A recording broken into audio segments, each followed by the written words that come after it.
Bismillahirrahmanirrahim. Assalamualaikum warahmatullahi taala wabarakatuh. Selamat malam kepada Ibu Bunga selaku dosen mata kuliah akuntansi manajemen, kepada rekan-rekan semua yang berbahagia.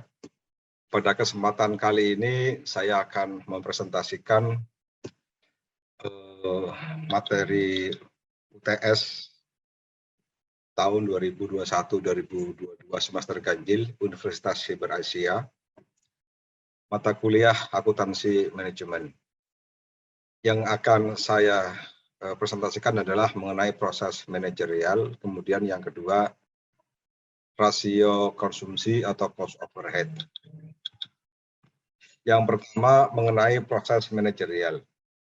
Proses manajerial ini merupakan suatu proses dalam menjalankan kegiatan perencanaan suatu organisasi ataupun suatu badan usaha.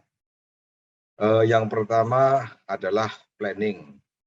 Planning merupakan suatu perencanaan di mana untuk menentukan tujuan organisasi, kemudian untuk menentukan langkah-langkah ke depannya seperti apa, dan juga untuk mengidentifikasi hasil kerja yang diinginkan, serta mengidentifikasi tujuan dengan membuat berbagai macam strategi, dengan membuat berbagai macam langkah yang dapat untuk mengembangkan rencana aktivitas dan lain sebagainya. Perencanaan ini sangatlah penting dalam melakukan sesuatu. Karena apa? Karena ini merupakan suatu langkah awal. Jadi sebelum kita menentukan langkah lebih lanjutnya, pertama kita harus membuat perencanaan terlebih dahulu. Kemudian di samping tindakan untuk menetapkan tujuan apa dan target apa yang akan kita capai, kita juga merumuskan strateginya, kemudian menetapkan sumber daya manusia, kemudian juga peralatan apa yang akan mensupport atau mendukung untuk menjalankan roda organisasi tersebut, dan juga menentukan indikator. Artinya nanti ke depannya itu kita harus membuat indikator ini usaha atau badan organisasi itu bisa berhasilnya itu seperti apa, kalau gagal itu seperti apa. Nah, disitulah kita menentukan indikator atau standar dari keberhasilan organisasi yang kita jalankan. Kemudian yang kedua adalah organizing atau pengorganisasian. Di dalam pengorganisasian dalam suatu organisasi atau badan usaha merupakan proses pemberian tugas kepada sumber daya manusia yang ada. Artinya manajemen perlu pengalokasian serta pengaturan kegiatan sehingga apa yang sudah kita rencanakan depan, planning yang sudah kita tetapkan akan menjadi nyata. Di samping itu, di dalam pemberian tugas ini bisa bersifat personel, kemudian bisa bersifat secara kelompok, dan juga dalam pengorganisasian ini perlu dilengkapi dengan sumber daya dan teknologi. Artinya teknologi yang akan mendukung jalannya organisasi atau jalannya suatu badan usaha. Kemudian yang ketiga adalah pengarahan kepemimpinan atau actuating. Di sini dibutuhkan proses penyemangat atau diperlukan motivator dari seorang pimpinan sehingga akan memudahkan dalam pelaksanaan rencana yang sudah ditetapkan di awal, di mana manajer menciptakan komitmen untuk mendorong usaha yang mendukung tercapainya suatu tujuan, serta bisa juga memberikan atau mempengaruhi kepada karyawan yang ada. Kemudian proses implementasi dari program yang sudah kita buat di awal atau yang sudah kita rencanakan di awal juga bisa dijalankan sehingga semua karyawan yang ada di lingkungan organisasi atau perusahaan tersebut akan termotivasi untuk menjalankan tanggung jawabnya. Kemudian mengenai fungsi pengarahan dan implementasi. Jadi pimpinan harus bisa memberikan pengarahan, kemudian mengimplementasikan, kemudian ada pembimbingan, motivasi kepada setiap pegawai atau tenaga kerja supaya bisa bekerja secara efisien, secara efektif, kemudian memberikan penjelasan job desk-nya itu seperti apa. Artinya tugas-tugasnya itu, tugas dan kewajibannya seperti apa, sehingga kebijakan-kebijakan tersebut bisa mensupport atau mendukung untuk mencapai tujuan organisasi.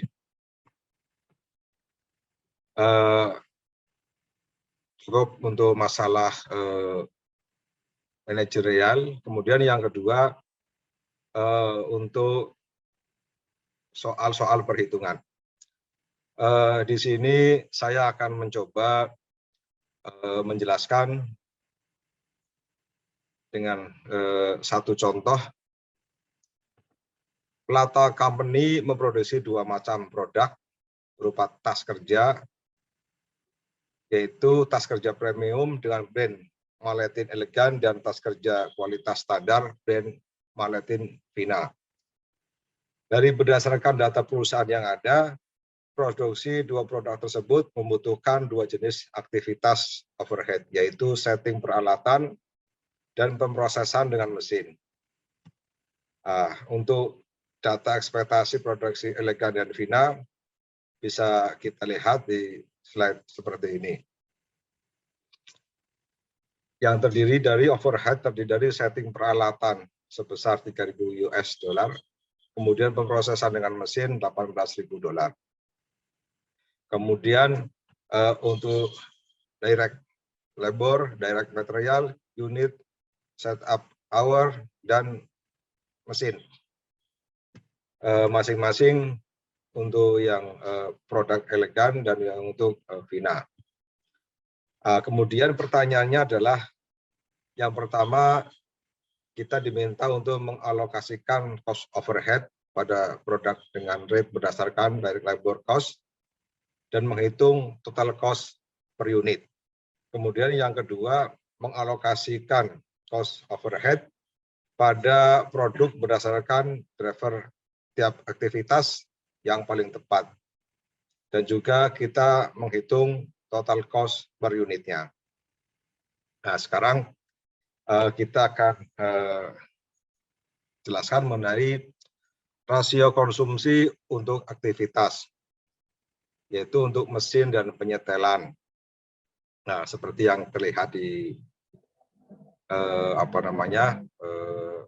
materi yang saya share di screen ini, ada mesin dan ada penyetelan, ada dua produk Elegan dan Vina. Kemudian kita akan mencari overhead, di mana rumus untuk mencari tarif overheadnya adalah penyetelan peralatan ditambah permesinan dibagi dengan total biaya tenaga langsung. Hasilnya adalah 3.000 dolar ditambah 18.000 dolar dibagi 12.000, sama dengan 1,75 atau 1,75%. Kemudian untuk rasio konsumsi untuk aktivitas Elegan, yaitu dari overhead 1,75 dikalikan dengan 9.000 dolar dibagi dengan 3.000 sama dengan 5,25 per unit. Ini untuk produk Elegan. Kemudian yang berikutnya adalah untuk produk Vina, dengan angka yang sama 1,75 dikali 3.000 dolar dibagi 3.000, kemudian hasilnya 1,75 per unit. Nah, dalam pembebanan overhead dapat kita ketahui bahwa biaya tarif overhead berdasarkan tenaga langsung untuk produk elegan lebih besar dibanding dengan produk fina. Kenapa demikian?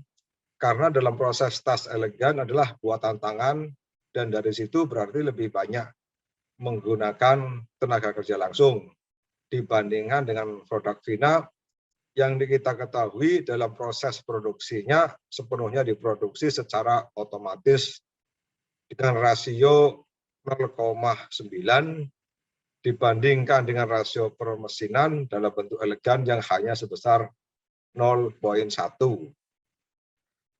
Kemudian untuk tarif permesinannya adalah $18.000 dibagi 5.000 jam sama dengan 3,6.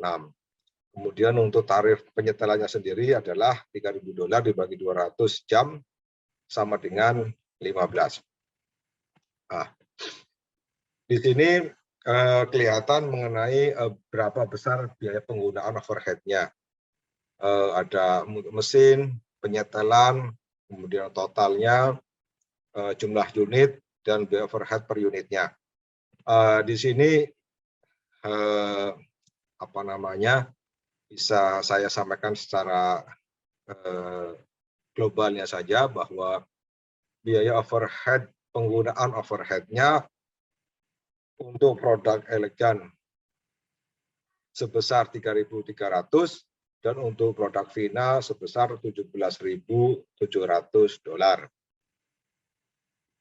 Kemudian overhead per unitnya untuk produk elegan sebesar $1,10, sementara untuk produk fina sebesar $5,90.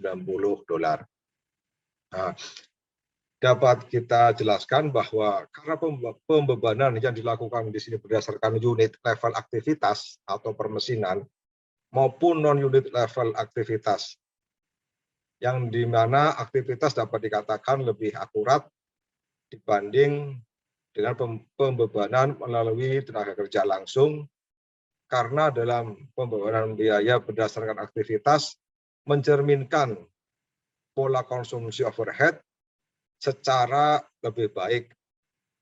Artinya jumlah biaya akan lebih akurat. Demikian presentasi yang dapat saya sampaikan. Kurang lebihnya mohon maaf, semoga bermanfaat dan tetap semangat untuk mencapai mimpi dan mimpi kita. Allah pasti mengabulkan permohonan dan doa kita sesuai dengan janjinya, ud'uni astajib lakum. Berdoalah kepadaku, niscaya akan kuperkenankan bagimu. Quran Surat Ghafir ayat 60. Terima kasih. Billahi taufiq wal hidayah. Wassalamualaikum warahmatullahi taala wabarakatuh.